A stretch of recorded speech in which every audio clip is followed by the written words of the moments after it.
back to I'm the First podcast, where we talk about doing things for the first time, being the first. And we also include a discussion about todo el orgullo y todo el miedo that comes with doing that. Today, I am so excited to welcome my first guest to I'm the First podcast, Moni. And I will share with you all that Monica and I connected really maybe 3-ish years ago. Yeah. And it was through her husband's podcast, and one of the things that I will share with all of you is that what I noticed is that in your presence, Monica, there is a sense of like warrior in you, empowerment in you, and you bring so much warmth. And so I just wanted to keep knowing more about you. So that's why I'm really excited for her to be here, because you are a first-generation full-time nursing student. You are a proud mom of 2. Mm-hmm. You are a wifey. You are a friend. You are a daughter of immigrants. And so that's what this whole podcast is about, is really us embracing el orgullo y el miedo of all of the roles that we take on. But it's not one or the other. So welcome. Thank you so much for being here. I am excited, nervous, but every time we talk, it's a great conversation, and we get so much out of it every single time. Yeah. Both as women and first generation, and I think it was just like instant, our connection. Yes. And then I think also because we are related. We're related, everybody. Yeah. I showed up to her house, and she's like, do you know that we are primas? And I was like, what? Tell me more. Yes. So we have the same last name. Arellano. I'm an Arellano too. So, like, when I saw you and David said, I'm going to interview Kaylee, because he's known you for a long time. Oh, yeah. Since you were your little families. Ones. Yeah. And I just thought it was a little crazy how in a way we've all kind of been connected for such a long time. And I remember seeing you in high school too, because you hung out with like a different crowd. I did too. I'm a year older than you, but I just always remembered I'd see you and be like, that girl is so cute. That girl is so pretty, and she just seems like she's just this like ball of sunshine, and I ended up who did I ask? I wasn't sure who I asked, but I asked your name, and they said, your name, Kaylee. And I said, what's your last name? Arellano. Oh, my gosh. You're related. Like, girl, that's what it is. We're related, but because you looked so, I don't know, something about your face just looked very familiar. And because I grew up with a lot of, mi tios. And your dad was one of them. He'd be at the parties, too, at the family parties. So I'm like, oh, wow. Yeah, we're related. But I never said anything because I was like, maybe she knows, maybe she doesn't. Yeah. But when you came to the house, I said, I think it's time for me to tell her. Like, let me reveal this really quick. We're related. We're related, everybody. Yes. And Monica, I mean, today, there's so many reasons why I brought you. But I guess, in theme of the podcast, right? I'm the first. Que orgullo, que miedo. For those of us that don't speak Spanish, I'm the first. What pride and what fear. I want to know, what does that mean for you? Orgullo is just being so proud of, it's crazy, not on myself, but of someone else. El orgullo, like seeing someone succeed, someone who I know that, I knew all the odds were against them. And they still put in the work, they're successful, and they're humble. Orgullo equals, being humble too. It's not just like, there's some people who do really well, and then they and it's like, hey, don't forget like where you come from. Where you come from, and who lifts you up when you're down. For you said something which was, don't forget about the people that lifted you. And who are those people for you? I was a very outgoing person, and I was a little social butterfly. I thought I had all the friends in the world. But now I have my close friends and circles and family, and my husband. My husband is he lifts me up when I think I'm absolutely done. I'm on the floor. I can't go anymore, and he lifts me up. He has his own way of doing it. No, he has his own way of doing it, and I think that's why he and I vibe so well, because we have our own way of showing our love and support, and it's exactly how we need it. He needs it a certain way, and I need it a certain way. So him, my family, my parents, I'm forever going to try to help them. That will never stop. I want to repay them for every sacrifice they've done.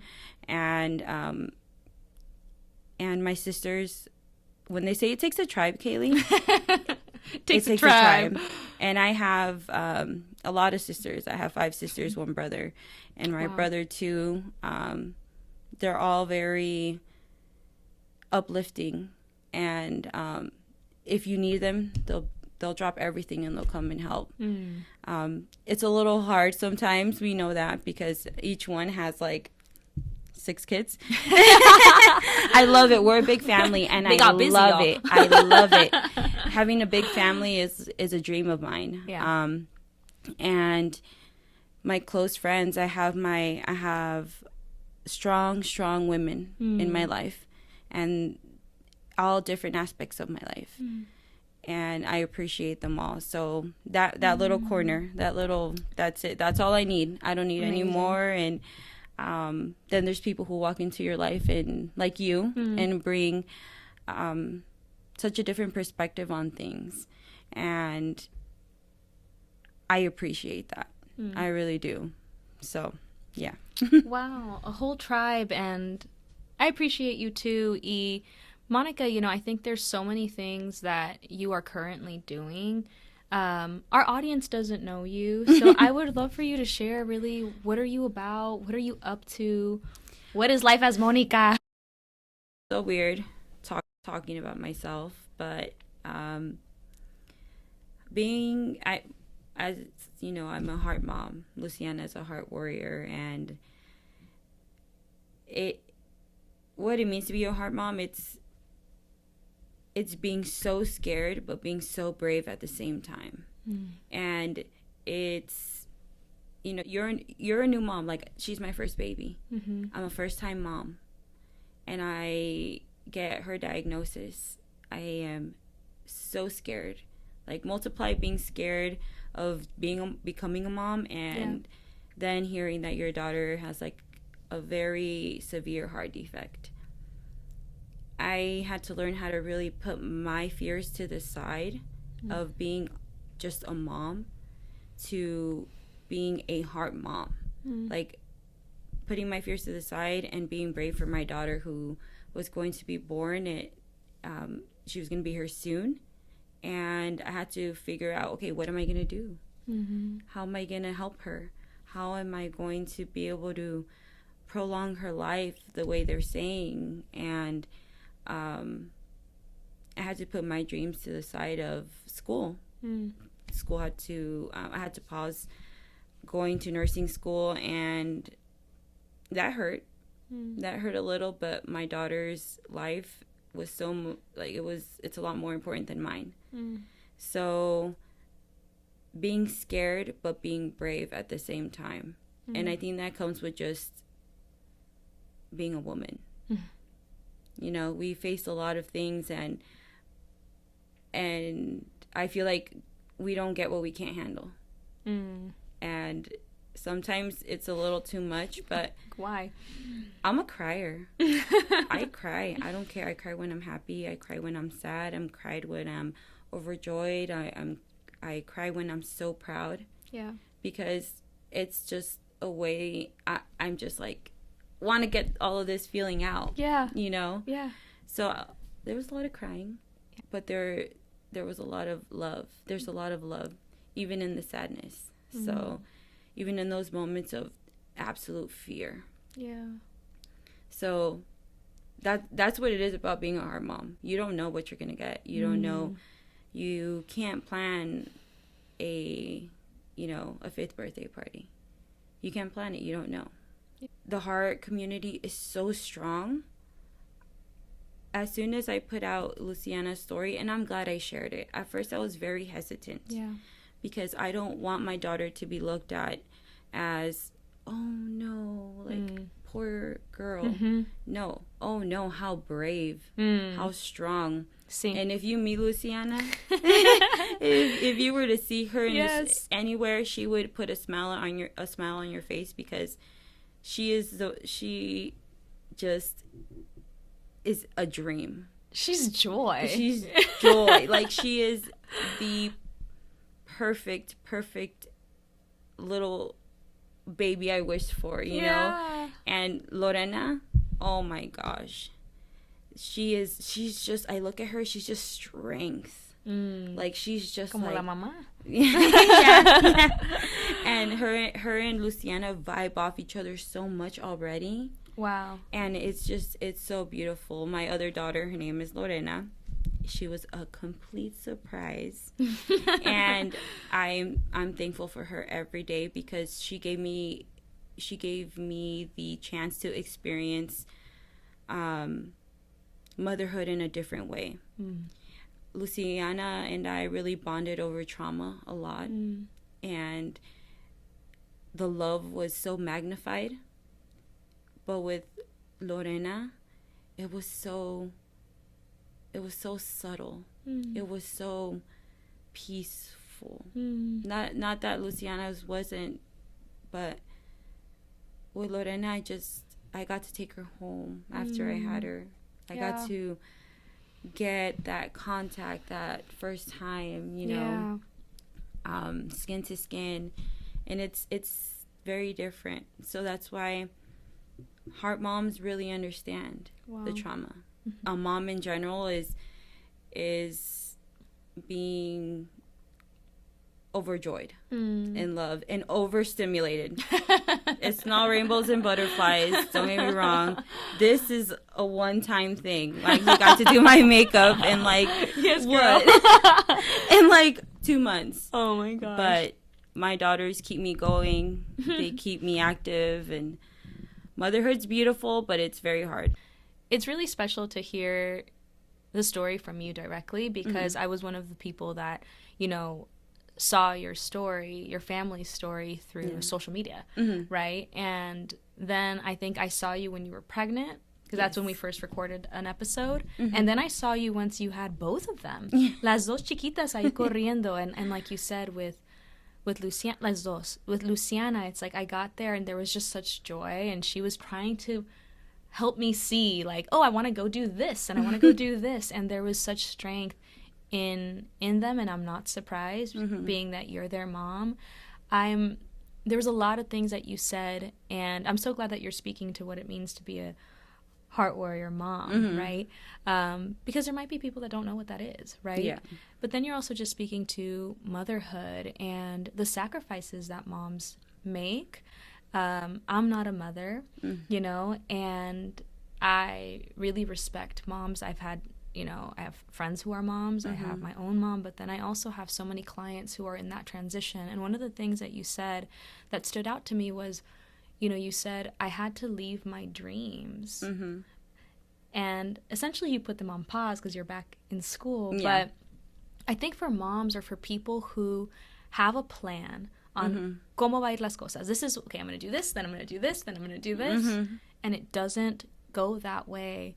What did you do to work through that disappointment, el miedo, frustration, right? Like, how did you find peace with that decision? Porque in life, we make plans, but, you know, it doesn't always go accordingly. Yeah. How I made peace with it. My daughter,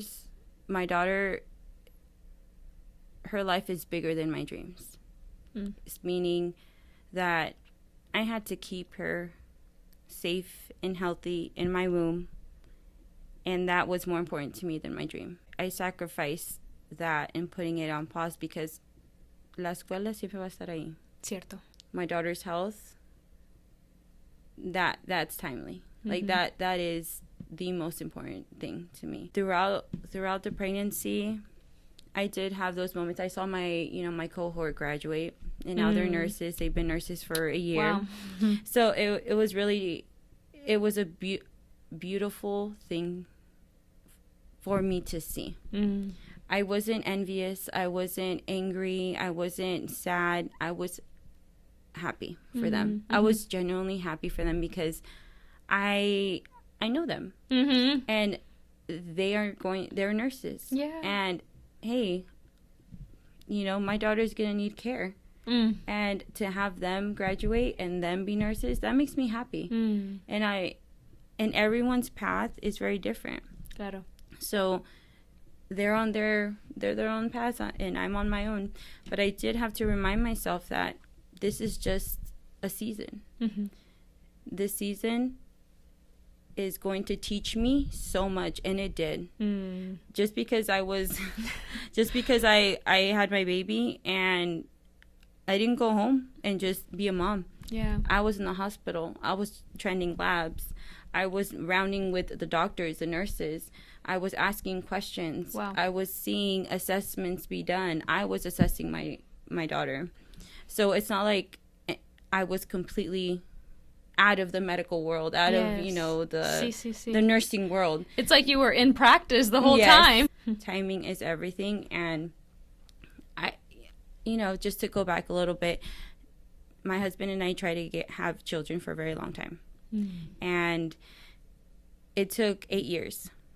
So in those 8 years, I learned so much about myself.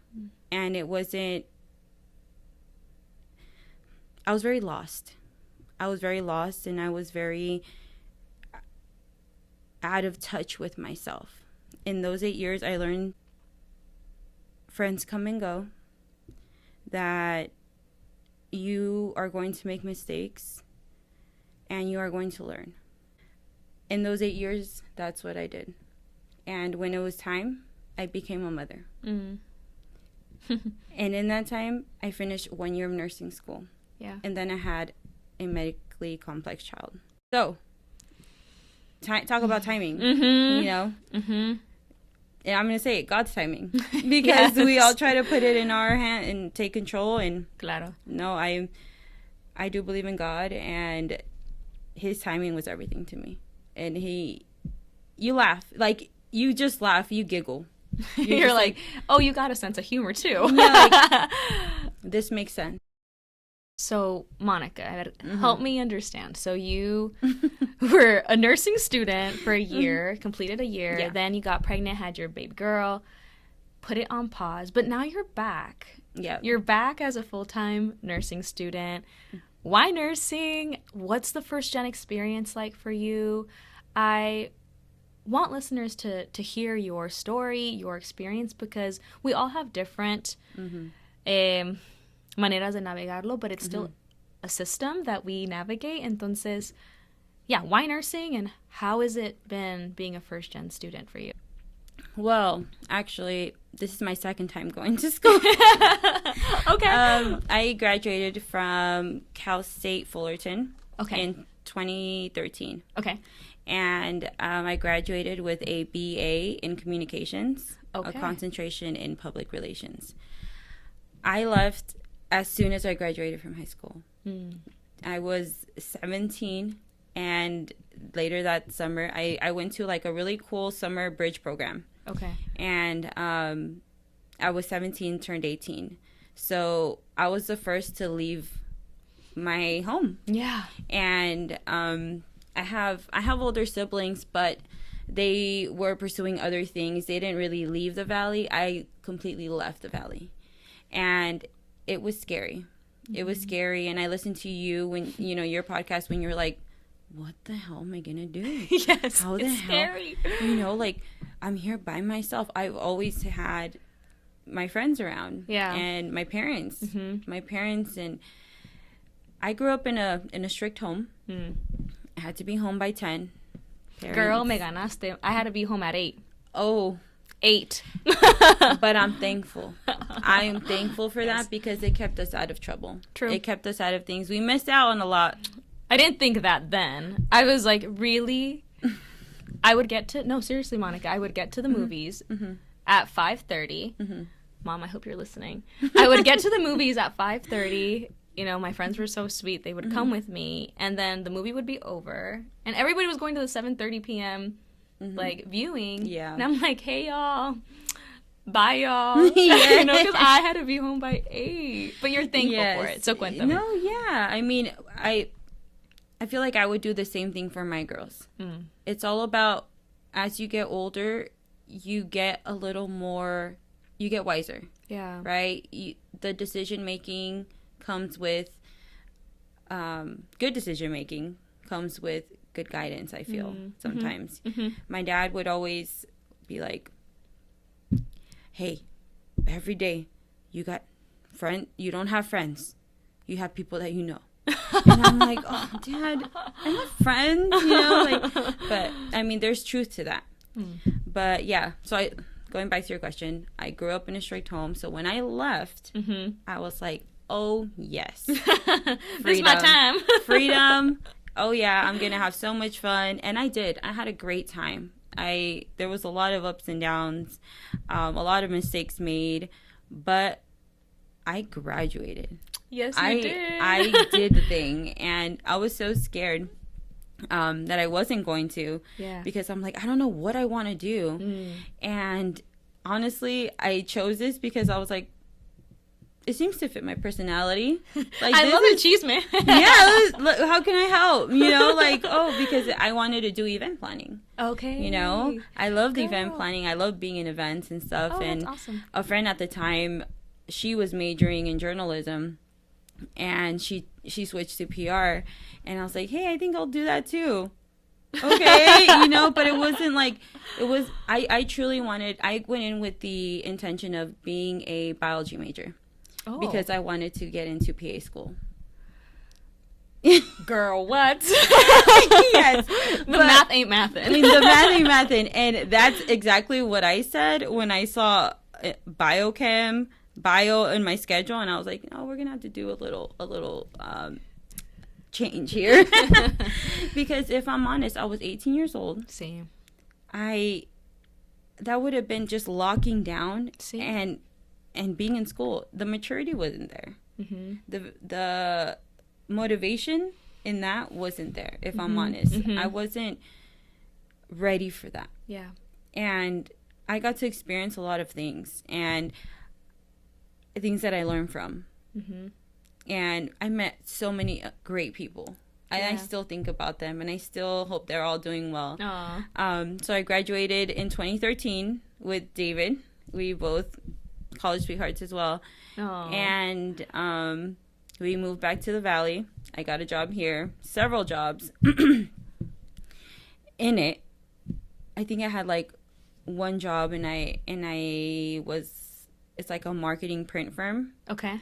And I did a lot of like the press kits, and design and helping, and keeping a production schedule. And it was just I said, this is not what I want to do. And then being an entry level with a degree didn't pay. It didn't pan out. And I'm like, what am I doing here? What is my purpose? What is this all for? Yeah. And as much as I tried to move out of the medical profession, I was always dragged back in. Your heart was back in it. Yes. And my motivations before Luciana, what steered me really into going that is I lost a dear friend very young. And he had a heart issue. And none of us knew. Like, he kept it very to himself. Oh, wow. And he meant a lot to me. So when I learned about that, I felt like, man, only if I had something to back me up to help him, right? That education, that knowledge to be able to help him through certain things.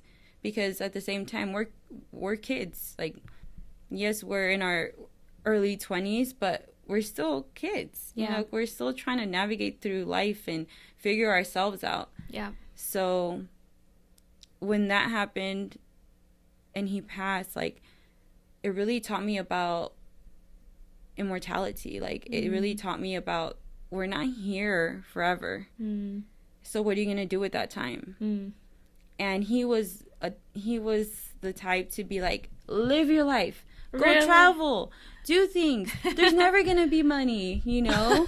He was a very ambitious, smart individual, and that stayed with me. Yeah. So I said, okay, I think I'm going to start this journey. Wow. And slowly after, or a little bit after, my grandmother passed away.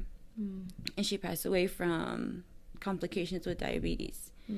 And it was very hard. I miss her every day, and I wish she were here to see me become a mother. She is a motivating force in everything that I do and the woman that I am. She didn't like going to the doctor because it was very hard for her to communicate what she needed, how she felt. She felt like she wasn't listened to. My grandmother's a very strong woman. So if she's not heard, if she's not listened to, watch out. Yeah. She's like, no, you know. See. And my uncles and aunts did the best they could with helping her. So my grandma was a big, big part of it. And then also I thought about my family. Hey, my parents are going to get older. My nieces, you know, my sisters are going to get older. My in-laws are going to get older. How can I help? Right. And that's my thing. Like, I want to get this to help my community. Because I remember, like, my parents saying, bueno, yo no sé, pues, ¿a quién le podemos llamar? Yeah. Who can we call? Who can we ask? It's so real, though. You know, I think the medical system, you know, it's tough. You know, it's very tough. You know, my grandma, during 2020, she was diagnosed with cancer. And I think that it was really rough because, I mean, especially it was during the pandemic. So there was also limitations in quién podía entrar, who couldn't.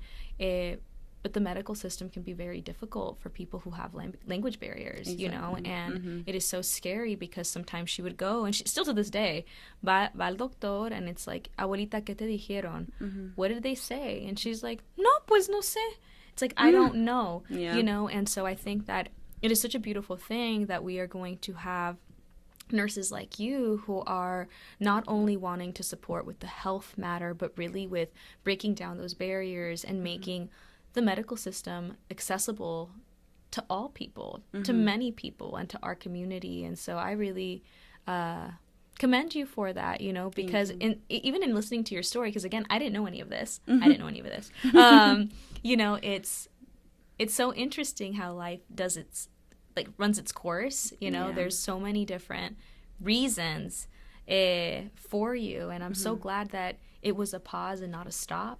You know, that it was a pause and you're coming back. It's never a stop for me. To me, that's my mindset. It's never a stop. If something ends, something begins. So that's just my mentality. Yes. It's always been that way. Yeah. My dad instilled that in me at a very young age, and also I'm a very competitive person. Mírala. I'm a soccer player. Yeah, I played soccer I just played a game yesterday. We're going to the championship next week. Okay. Yeah, so buena suerte. Thank you. We're gonna need it. But I hadn't played in 4 years. 4 years. I mean, I was playing back to back, and even before that, I stopped because of the pandemic. Yeah. But soccer was a way for me to really get my energy out and get my frustrations out. And that even in itself, I was actually just talking to someone yesterday. They said, you've changed so much. I haven't seen you in a long time, and you've changed so much already. Yeah, because I understand now that you don't have to be so aggressive. Yeah. You can still be very effective in taking your time and finding different ways to navigate through a game. Strategize. Yeah, you just strategize differently, and that's me. Like, that's what I do in everything that I get into. La vida es el juego. Exactly. Yeah. And going back into school has been very tough for me because I'm dealing with other people. Like, I'm dealing with other classmates. I'm dealing with other people with students and other nurses and instructors and things like that. And I mean, in the pandemic, I was quarantined. Yeah. Like, especially after Luciana was born, I wasn't really around people, or not around. I was around people, but not, or people that I wanted to be around, not necessarily strangers. And before, my biggest strength was being able to adapt. And I'm struggling with that right now. It's so weird. So I have to find different ways to still be successful in what I'm doing. Because in nursing, that's what that is. You have to roll with the punches. You have to adapt. You have to critically think. And it's just really been a struggle, Haley. Yeah, I mean, I think it's so important to talk about those struggles, right? And also, I want you to know that el podcast, right? This podcast, it's both, right? El orgullo y el miedo. And I think it's important for us as we begin to take these leaps, because what you're doing isn't easy. It's important to not lose sight of el orgullo también. And I think earlier you said, the way you described orgullo, you also talked about humbleness. And I think even, there's certain things that just don't translate English and Spanish, because the word pride and orgullo, sentirse orgullo, I feel like it's a different essence. I don't know if that makes sense. Like when I say I'm proud of myself, it doesn't feel the same as saying estoy bien orgullosa de esto, del otro, de mi familia, whatever it is. It's almost like it's like a spiritual thing, like it's in your essence. And so it's interesting because you're saying, you know what, I don't feel like I'm adapting well, but here you are doing it. And I think adapting doesn't always mean it looks perfect. Me sale todo bien la primera vez, you know? And I think earlier, before we recorded, telling me that it was hard because you were being really difficult really tough on yourself for your testing and your, not getting like an A++ essentially. So no sé, what do you think that's about for women and Latinas and first gen folks, in that el orgullo, embracing ese orgullo can be difficult at times? It is, but because we put a weight on our shoulders.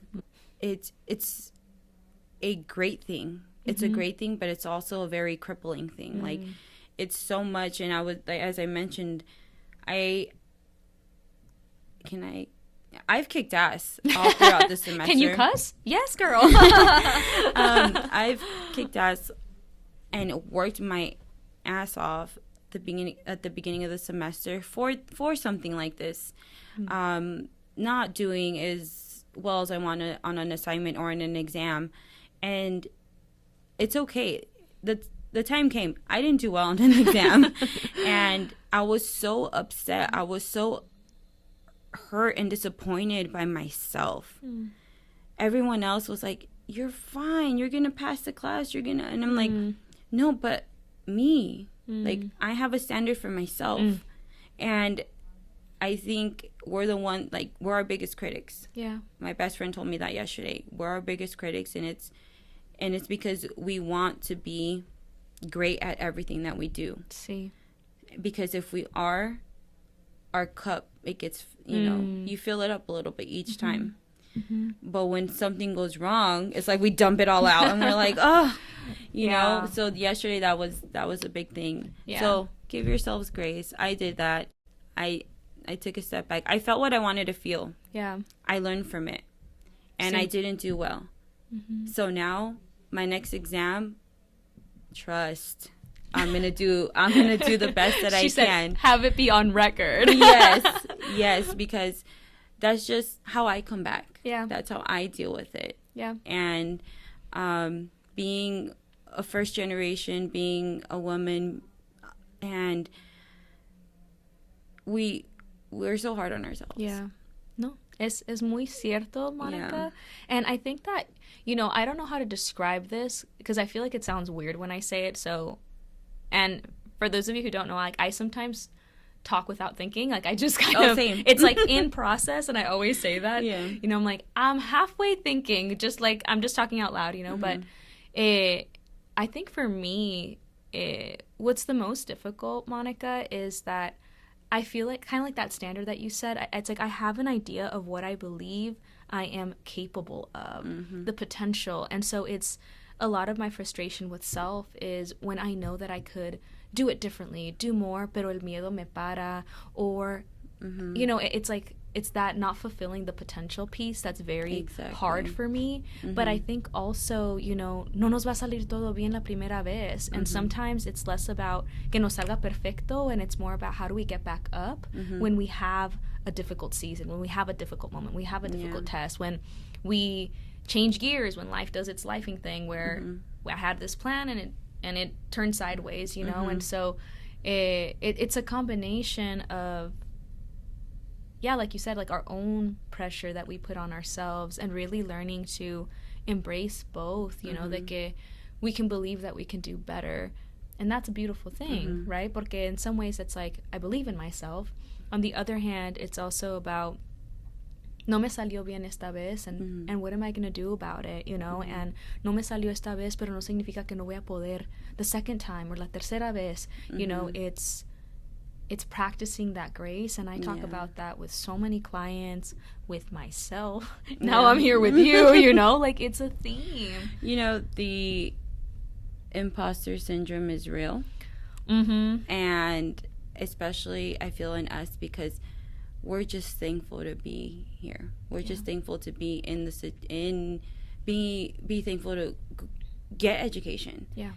Being thankful for having a home, having children, and just being in this country. You know, and we always remain humble, but we don't give ourselves the credit. We don't give ourselves el orgullo de eso. We just like, boy, it's something that I needed to do. It's something that needed to be done. Like, I started something, I'm going to finish it. I see. And versus like, hell no, I did the thing. I graduated. I was the first to do this. And I'm with the person that I am now because I want to be with them. Because I chose them over and over, and they chose me over and over. I have friends because they appreciate who I am, despite my flaws, and I am the same for them. And I think every little thing in our lives, we're just like, we constantly need the validation from others. And that was me. It was like, should I be here? Like, do people want me here? Or am I really smart enough to be here? It's like, now I'm like, hell no, I've worked hard to be here. And they want me here. You know, they chose me. In every aspect. So, yeah. And also the piece of, it's not just being chosen, it's also us doing the choosing. You know, it's like, okay, me aceptaron en este colegio, but I also selected you, and I also busted my ass off to be able to get here. Or it's not just my partner choosing me, it's also me choosing my partner over and over again, despite lo que pase, right? And working through it. And it's me seeing me, you know. And I think that journey is a long one, and it's one that I really no hay nada más que quiero, you know, for nuestra gente, nuestra comunidad, than to us really shift from like that. It's almost in some ways like scarcity mindset. Like, I think about like what you said, it's like we're so thankful to just have all of these opportunities. And I think that comes from, I don't know, I feel like if there's anything that my dad has taught me es humildad, pero también like gratitude, like my mom too, you know. It's like dar las gracias and be so appreciative.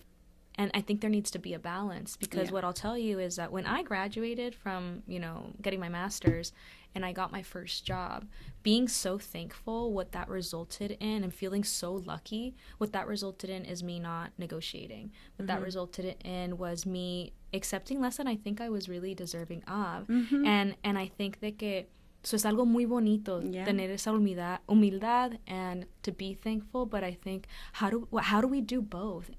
How do we do both? How can we be thankful and also speak up with, ¿sabes qué? This is what I also bring to the table, and it takes work to be able to see ourselves in that light. Absolutely, and I 100% agree with you.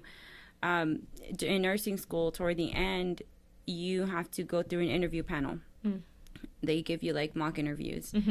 And, you know, I see posts sometimes of like, oh, types of questions they're going to ask you, this, and this. And one one person said, ask them what they bring to your table. You know, and it's like, absolutely. Yes. I said, absolutely. And that doesn't necessarily just need to be for, you know, an interview panel at a hospital. Yes, they're interviewing you, but you're interviewing them. This is where you are going to put your time and your effort into being, and they should bring something too.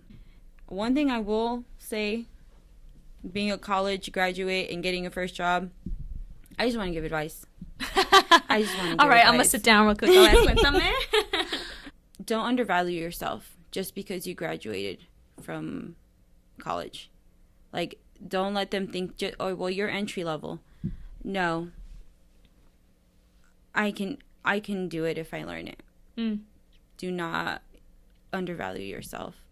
I did that so many times. Yeah. And it's like, I was, you know, whatever they give you, get it. Because if you don't, you have nothing.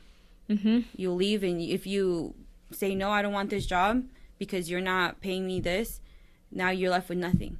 Yeah. It's like, no, I asked because this is what I feel like my time is valued. Yeah. But understanding that there will be a learning curve and you have to put in the work.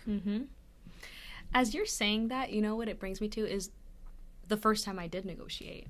It was something, my legs were like, right? ¿Qué voy a hacer? You know, ¿qué me van a decir? And it was like, we don't get taught these things. No. Pero mi experiencia, to make it kind of quick and cute and short, is, you know, I was trying to take on a different position, and they give me the offer letter, and I was like, man, and really, kind of thing, you know, con todo el nervio, con todo el miedo del mundo, I'm gonna go ask about this. And I think that kind of like that piece of how do we bring, you know, esa humildad, pero a la misma vez confidence, right? Las dos cosas. Orgullo en nuestro trabajo. Yo sabía what I brought to the table as a clinician. I was like, you know, I do good work, so why can't I ask this? And it wasn't going in with entitlement or demand. It was really going in with curiosity. Yeah. It was going in and asking, you know, this is the number that you gave me. I want to know how you got there. How did you land on this number? Hey, by the way, I want to land on this number. This is the number I'm looking for. What do I have to do to get there? So it wasn't like, I demand this number. It was, this is really what I want to be working towards. Is that even possible here? Because if it is, then you bet your money I'm going to bust my ass off to get there. Yeah. But if I'm there and you're telling me no hay manera, entonces at some point we have to take a seat and think, then is this the space that I want to continue to invest my time, my energy, my work into? And then at some point I said, you know, I think I'm going to have to reconsider. I'm going to kind of sit with it. I'm going to think about if this is really the next move I'm going to make, or if I'm going to transition to a different company. When I say que el dinero came from the sky, and it was one of those things where it was like a lesson, you know, de que no fui sangrona, no lo hice irrespetuosamente, lo hice con curiosidad, and it was genuine question. And so I think that que, was I scared out of my mind? 100%. Would I still be scared now to do that? I am. I would be, you know. Brandon will tell you that I am whenever it comes to negotiation, because there's this weirdness about it, but I'm working on it, and I just wanted to share that with everybody and you, and because sí se puede negociar de una manera que no es entitled, that isn't demanding, but really just but it's empowering. Logical. It's reasonable. Because yes, you work, but you don't what is it? Work to live? Is that the way you say it? Or live to work? You get me? Like, we want to be able to do things. Claro. We want to be able to pursue other things and not just work. Sí, claro. So life is more than work. Exactly. So is this going to be worth it? You know? And as helpers, you know, I think that, you know, as social workers, we get taught a lot, and I don't know if this is the same thing for nurses, but like, que no lo hacemos por el dinero, like we don't do the work for the money. And sure, you know, our heart isn't doing the work for the money. You know, I think when I sit across a person, I care about this person wholeheartedly. And I cared about the person when I was getting paid nothing almost, you know, and for the person that pays more, it's like they're a person and I care for them and their life. But I think that to want money, to want a pay that is gonna also sustain my joy, because I am trying to support someone in living their joy, to embracing their joy, to live out their life. I think as helpers we deserve the same thing, and it shouldn't be like, shame on you, esto no es para el dinero. The reality is that money and financial stress also impact our mental health. When nurses ask, or just individuals ask for that compensation, it's because we do give everything when we're there, or when we're taking care of a person. And when they say it's not about the money, of course it's not about the money.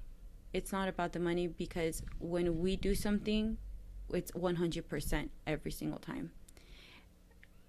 And that is why that's wear and tear. That's wear and tear on our mental health, on the emotions we feel. We're overstimulated constantly, trying to help others feel better. See? Holding space. Yes. It's like the holding space for somebody, and it's such an honor. As you probably know, it's an honor. It absolutely is, yes. But it doesn't mean that it doesn't weigh. You know, Monica, I think there's so much that I could still talk to you about, you know, and I guess, like, here's how we'll wrap up. Okay. I'm the first. Que orgullo y que miedo. What are you hoping to continue to follow, right? Where you can say, I'm the first. Que orgullo y que miedo. What are you hoping to do? With school, I do have this goal of being a cardiac nurse. The heart just intrigues me. It's intriguing, and I love it. Yeah. Its complexity. That's for my career. But I want to continue learning more about myself as a person, as a woman, and just working on being a better person, period. Last but not least, Monica, thank you so much for sharing your story with us today. I would love for the audience, the listeners, right, to know how they can connect with you, with your story. Just follow along with you and support you.